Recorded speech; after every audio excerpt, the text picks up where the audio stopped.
I'm fine, honestly, Tim insisted to Victoria, trying an optimistic smile. It's not all that bad.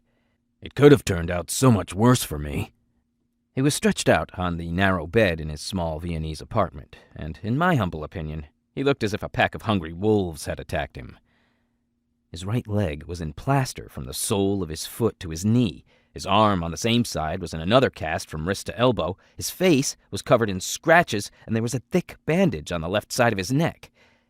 Hidden underneath was a kind of burn, caused by a weapon that Tim had described as a taser, and which, according to his explanation, could deliver powerful electric shocks. Even lethal ones, if things went badly. My four-pawed friend Pearl, who considered herself the top feline expert on crime and murder, immediately commented, "A taser? How exciting! In my opinion, an unmistakable sign that this time we are dealing with a criminal case worthy of our attention as leading international detectives." "Leading what?" I repeated incredulously. "Well, we've already solved cases halfway around the world, haven't we?" came the bright reply. Pearl's geographical knowledge wasn't half as strong as her self-confidence, of course. I would have let myself be talked into half of Europe, but even that would have been an exaggeration. That she and I were detectives was knowledge confined only to the two of us. At most, a few two-leggeds who were our close friends suspected that we had a certain instinct for criminal cases, but there was really no question of us being leading detectives. Neither internationally nor in Europe, and not even on our tranquil little lake where our home was located, which we hadn't seen for a while.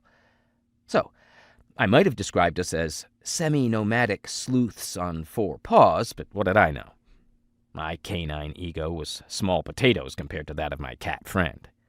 "A taser really isn't an ordinary weapon, Athos," she continued to lecture me, clearly in her element.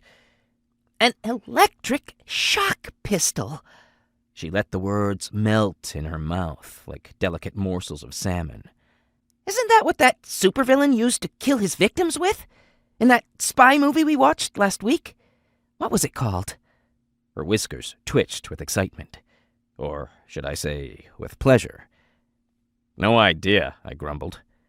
We watched several of these movies a week, spending our time in front of the TV with murder, manslaughter, espionage, and thrillers, and regularly watched serial killers, kidnappers, terrorists, and psychopaths at their bloody work.